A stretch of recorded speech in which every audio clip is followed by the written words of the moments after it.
I'm Kim. You're watching Kim Wilson TV. My channel is dedicated to helping victims of narcissistic abuse get free, stay free, and never have to go back to that nightmare again. Guys, today I want to talk about something. It's a word I never use. I did use it once in a video and then commented, oh, that's the word I never use. But I have seen the word showing up lately, and I do want to talk a little bit about it. And that word is codependency. Now, I'll tell you why I don't like the word, and I'm going to tell you what the results of my research has been.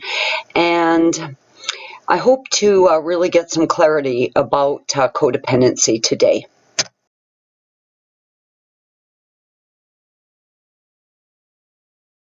Now, you can go to 10 different psychiatrist websites and get 10 different explanations as to what codependency actually is. But just to throw this out there in layman's terms, codependency basically means that you stayed an abusive relationship.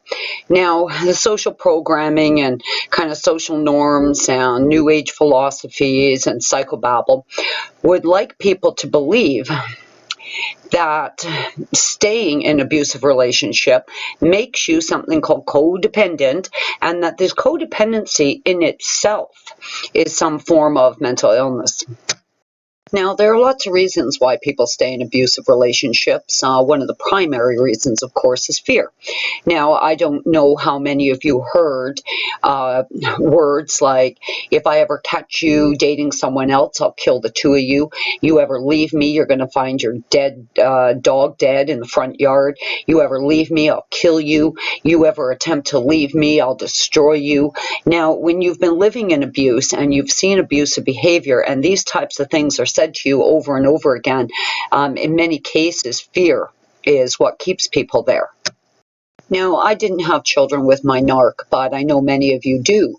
And I know many of you have heard words like, I'm going to tell the kids about you, I'm taking you to court, I'm taking full custody of those kids, you're crazy, you're sick, you're fucked in the head, you're bipolar, you need medication, you're never going to see those children again. Now, in many cases, the stress of an abusive relationship, that constant living on eggshells, the constant gaslighting, the constant projection, the constant blame, the shame, the humiliation, the name calling, all of that leaves people very broken, and it leaves people extremely confused, disorientated, and it makes it very, very difficult to establish an exit strategy.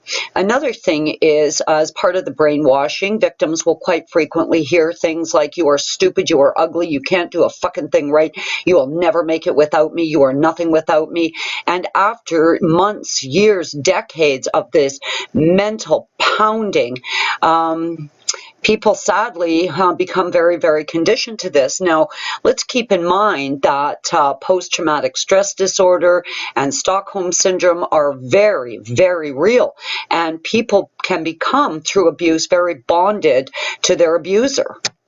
Now, quite frequently, as a result of all the mental, psychological, spiritual, physical abuse, I mean, many of us were physically abused as well. Now, with all this stress, quite often we're going to see insomnia starting up, just radical changes in diet, people gaining weight, people losing weight, people's hair falling out. I've heard it over and over again, clumps of hair falling out of people's heads from all the stress and disorientation and unsettling that they've experienced. So quite often people's physical being becomes gravely, gravely injured through all this process. And in many cases, people are just physically incapable of making the transition out. When you consider the physical aspect of leaving, now quite often there are children involved, which means the children have possessions, furniture, clothing, toys, all these sorts of things. You yourself have all these things. Now, when you think about, leaving and taking your possessions with you, when your mind is twisted and you are in a horrifying state of mind fuckery, you are scared, you are freaked out, you don't know which end is up, your body has been been battered, you haven't slept well, you're confused beyond belief. Now you have to pack everything and get it moved. I mean, this is a horrendous undertaking. I mean, moving is a horrendous thing in itself. And if you consider that moving, relocating your home is considered one of the most stressful things that a human being will do, you compound that with the stress and the state that you're already in, it just becomes inconceivable for people. It's just a task too great. So you really got to consider all these elements of just leaving. Another one is money. So many victims' careers have been destroyed, their finances drained, and have been absolutely cut off from a steady supply of money. Not to mention the isolation. You've lost your support network. You don't even have people in your life anymore that could maybe loan you some money, help you pack your boxes, help you get them moved. And how the hell are you and a couple of little children lifting a sofa? I mean, it's horrendous. Another extremely grave issue when trying to leave is quite frequently victims of narcissistic abuse will reach out to psychiatrists, therapists, and counselors. Now, this is a very sad reality, but there is a tremendous amount of misinformation and dogma within the educational system that these people are taught. Now, most psychiatrists, therapists, and counselors go on the misinformation that for there to be a problem within a relationship, both parties are actively a part of the problem. Now, for us as narcissistic abuse victims and survivors, we know absolutely sure as fucking shit beyond a question of a doubt that that is an abomination of a lie. That is a fucking lie. We are not to blame. We did nothing. We were stalked and in a calculated way taken hostage by maniacs and fucking tortured. We did not play a role in our own demise. It was done to us, and it's a lie. So very, very seldom, very, very rarely can a victim or survivor get the type of help they need from a psychiatrist, therapist, or counselor. That's why victims are always warned, you must find one that specifically deals with this form of abuse, because it is quite unique to most other forms, well, all other forms of domestic abuse. It is quite an anomaly. What about dogs that are beaten and abused, starved? I mean, they have the capacity to bite the owner. Are they codependent too? Why don't they just bite the owner and run away? What about the countless children that are underfed, underloved, beaten, raped, and tortured in their own homes, sometimes by their own parents? Hell, they go to school. They go out to the playground. Why don't they tell somebody? Are they codependent too?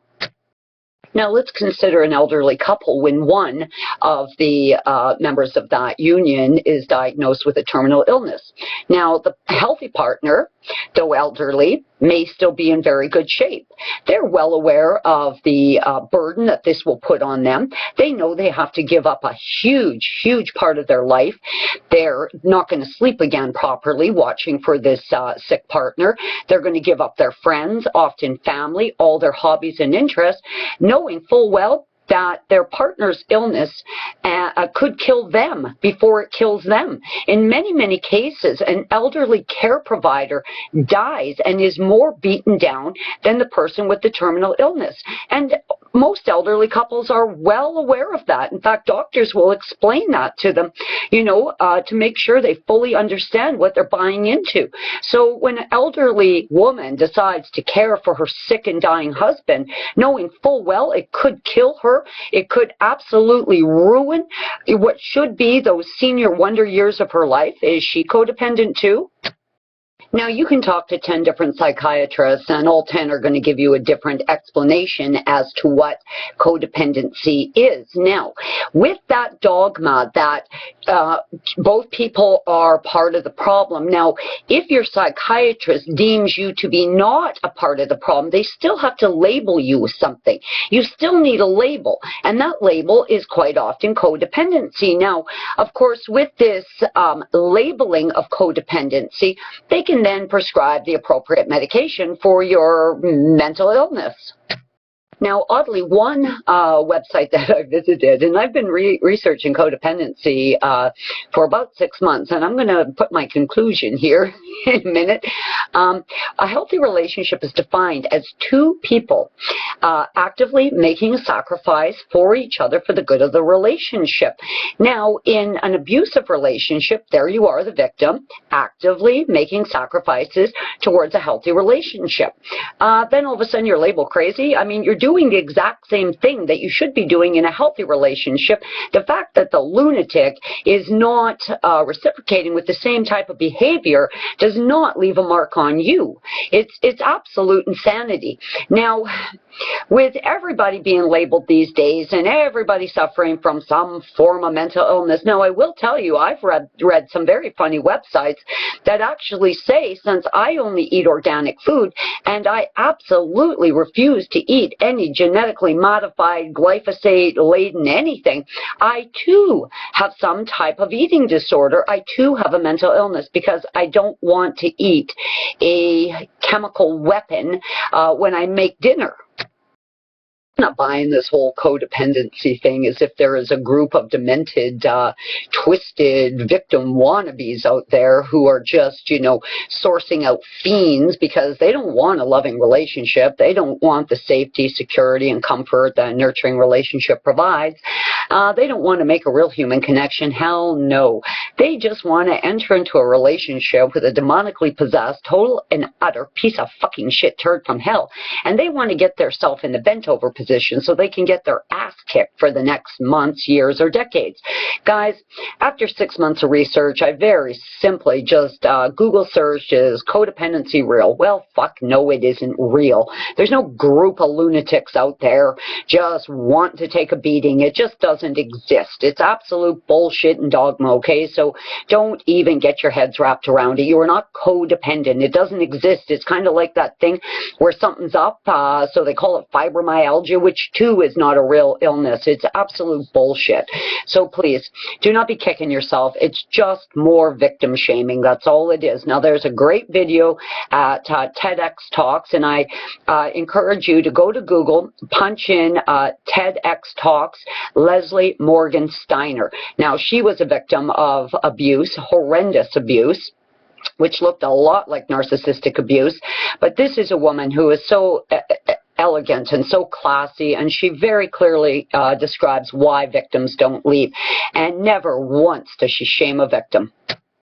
Now, just in the event that codependency isn't weird enough, if you refuse to buy into the bullshit of codependency, they've got something called deep denial.